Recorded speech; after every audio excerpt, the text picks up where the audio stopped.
Shannon, come here. Come a little closer. Come on. Welcome to the Public Opinion Court, where the truth ain't reality, but opinions are. Y'all remember when we reported on Shannon and his freaky ass fetishes? Now, Shannon, did you get on God's internet in April during Black Women's Black History Extended Month and play in our face? The last thing I remember is you saying this. To my family, friends, supporters, and colleagues, I want to speak to you directly and from the heart. This is a shakedown. I'm going to be open, transparent, and defend myself because this is right. This is all being orchestrated by Tony Busby, who has targeted Jay-Z. Tony Busby targets Black men. And Gabby and Tony Busby want $50 million. What they're getting is sued for defamation and trying to take me down. My career is all about real talk and honesty. I know my family and fans know exactly what this is about. And I'm going to be out there telling you whatever I need to say, just like I always do. I love all you guys. Did y'all hear that Shannon got on God's internet during Black Women's Black History Extended Month in April and made that grand ass, his whole ass statement talking about how Tony Buzz Lightyear was trying to target yet another Black man, but today he settled behind closed doors. Who said that? So Shannon, you decided to play in our face again. And let me just say this, Shannon decided to do what was best for him, and that was to settle. Because he knew that ESPN was on the line, his sponsors, his tour, everything that he had worked hard for, that he was playing in God's face behind, was on a timeline. Now, let me tell y'all how they played us. This is how they played us because they knew this was going to happen all along. So last week when they was in court, when we got the notice that Tony Buzz Lightyear didn't show up to court, let me tell y'all something. Tony Buzz Lightyear don't miss court, especially when it is a high-profile case like this. I knew that was a red flag. Let me tell you why. Because the media ran with it. So I feel like that was one of Shannon's give back. Because he vowed in that video that he was coming with any and everything against Tony Buzz Lightyear because this was a Black man shakedown. No, you just a Black man that like white women, but you want to use that as an excuse for your freaky fetishes when we found out. But y'all freaked out uncle decided to settle. Listen, we don't care. You can be freaked out with whoever you want to, but just don't come in our face trying to seek sympathy and empathy. Just take your L. So when the media decided to, let the world know that Tony Buzz Lightyear did not show up to court, Tony Buzz Lightyear was like, You know we had a settlement on the table. You know we was gonna settle. So why y'all showed up to court? Oh, so y'all can make me look bad? It's okay. Because I still get paid at the end of the day. So what this settlement means, it means that the case is being dismissed with prejudice, meaning it cannot come back before any court with the claims and allegations that she originally brought. That means that they have settled behind closed doors with a confidentiality agreement that will not disclose the terms, conditions, and how much money that Shannon Sharp had to cough up in order to make this go away. And I'm going to tell you, it was a lot of money. It was M's. Do I think it's okay for a freaky little girl to shake down a freaky old man? No. Let this be a lesson to you high-profile men. Start picking the right women. If you got a fetish, own that fetish. Live in that fetish. Don't depart from that fetish. And don't make people engage in that fetish without their consent. I hope Shannon has learned a valuable lesson. I hope he doesn't lose his ESPN job. I hope he keeps it. I also believe that all his sponsors should come back. But are they? See, I told y'all about dealing with these wealthy, freaked out, old, fetish-seeking men because they have a different level of appetite that you are going to have to subscribe to and provide. But just be prepared. If you are asking for a wealthy man, you may run into it. Let me tell you something. What is not an opinion, but is a reality, is that man, Andy Byron. Byron got caught cheating at a damn concert. Byron and Kristen sitting in the tree. Kissing. First comes work, then comes the salary, then comes whatever. Y'all get it. Y'all get what I'm trying to. Y'all get what I'm putting down. Y'all get what I'm saying. Now, why did Andy from Astronomer, the CEO, think that he couldn't get caught? So let's run this back because we were all minding our social media business yesterday when Coldplay was doing their little playful thing that they do with the fans and find someone in the stands and say, hey, kiss your boo. But baby, look at this video. Yeah. Oh, look at these two. All right, come on. You're okay? Uh-oh, what? Either they're having an affair or they're just very shy. Byron. Now, how you and Christy, the head of freaking HR, think that y'all was going to go outside and outside when going to introduce you? Not only that, Byron is a whole married man. He got a whole family, a whole wife, a whole 2 sons. And you took your ass outside with another woman thinking that the world wasn't going to introduce you to the reality of what cheating men get introduced to when they get caught live on HD. Who said that? When I say social media got to fucking work, baby, they found Megan Byron. They found Megan Byron, y'all. And what they did was they said, sis, your man out here in these streets, he got another woman, and that woman has been smiling in your face. Now, we know Megan was probably asleep, minding her, rich, wealthy business with no prenup when she woke up to a shitstorm. Now, Megan woke up this morning in her wealthy, probably high-rise apartment that they own with no prenup and saw the world sent her some smoke signals about her man. And the smoke signal was, he out here cheating, said, look at your man, come get him. Man on the jumbo screen with another woman, and then he had the nerve to try to hide, like we ain't see him, what he was doing, all hugged up on that woman, like they married, and like they ain't got a care in the world, like they don't work together, they not supposed to be fraternizing on the freaking business dime, because he used that credit card that he got for being the CEO of that company, and we saw that he worked like between $30 plus million. So we know that we got the receipts for your sis, and whatever divorce attorney that you need and you're going to use, just tell them that we sent this to you and we willing to testify on your behalf because we saw it with our own eyes.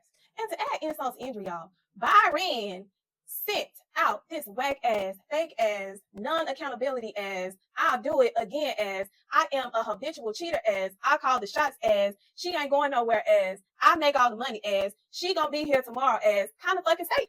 Did y'all see that man talking about what he thought was gonna be a fun night with his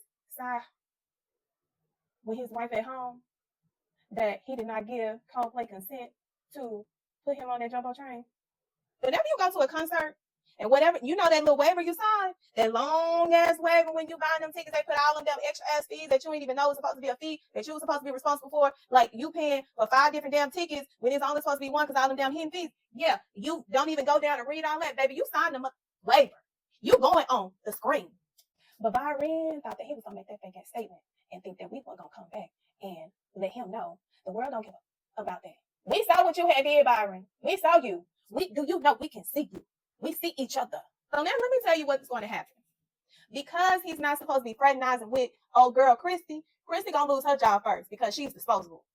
Or Christy gonna say, I'm gonna tell y'all everything. Y'all better not touch my job because then I'm gonna sue y'all for sexual harassment. Even though we saw her all hugged up and booed up with somebody else's man, she gonna probably say he, said that this is the only way I was gonna get promoted, so I was in fear of my position. So Byron is gonna have to step down. But he already up 30 plus mil. That man already got banked, so him going home ain't gonna do nothing but allow him more time to go with his side chick. Baby, it's giving that couple from ABC that was on Good Morning America. Only thing is that these two white people and it's not interracial. So I'm gonna say this to say this. If you want to cheat, you better fucking be discreet. Listen, y'all, we are back reporting on little boy Jamal's kidnapping. We initially reported when he was recovered by the police department, and it was a sight to see because we found out on a friend's live of the daddy. So let us run it on back to refresh your memory. They got the little boy, y'all. Share my post. Share this. They found the little boy. His daddy on here, Kiosha. His daddy on here. Live, y'all. They found him by 39th and Hope by my sister's house. Go get that baby. Go get that baby, man. Because they got him, y'all. Share this live. Share this live. Right where your house at, Kiosha? that's 39th and Lloyd. 39th and Lloyd, y'all. Share this. 39th and Lloyd. They got him, y'all. He's been down the street from my house. He been down the street from me. Now, as I was watching his friends live in real time, dad joined alive and found out that his son had been recovered by the police department. But what we didn't know was that some more people was about to get arrested that are related to the family. Right, Blake, a 25-year-old man is right now in custody here in connection to this abduction, but police tell me he did not act alone. A terrifying abduction caught on camera. Someone sprinting with 7-year-old Jamal White in their arms, putting him into a white Jeep. I'm glad he's okay, but it's kind of like, I still can't rest because who would do something like this to a 7-year-old? This new video 12 News obtained Monday shows the Jeep parked on the side of the street Friday night. It starts to move as Jamal is spotted riding his bike on the sidewalk, returning from a nearby park. The boy's aunt says her brother was driving the sedan, following alongside his young son. the camera catching the white Jeep turning around, then later blocking the end of their driveway. Two people got out of the Jeep simultaneously. One, who appears to be holding a gun, tried following the man into the house. The other chased the little boy down the driveway. Seconds later, the suspect comes back into frame with Jamal in his arms, putting him into the Jeep. I ain't gonna hold y'all, because when I saw that video of his daddy running in the house and Lil J still outside running for his life, I said, no, I know he did not leave his son outside. See, because I ain't the one to judge, but it looked very suspicious. And let me tell you, it got even more suspicious. It got even more suspicious, y'all, because when they apprehended the individual, Corey, who ultimately got arrested for kidnapping little Jamal, he started telling us how they conspired to come up with this scheme to kidnap baby Jamal.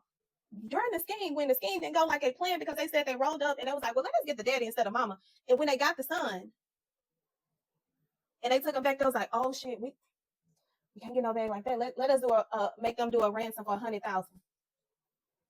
And let me just say this, because Corey grown ass let a 14-year-old boy talk him into kidnapping Jamal because the mama is this big time drug dealer and she got a lot of money. So they was like, let us go and kidnap her son and get a ransom because she got a bag and we gonna make a bag easily. So let us go kidnap this little boy. So you mean to tell me your old ass let a little boy talk you into going out and committing a violent offense? I don't know what kind of rugs are going around these streets, but these rugs got to be strong for a 14-year-old to have an influence on a grown-ass nigga.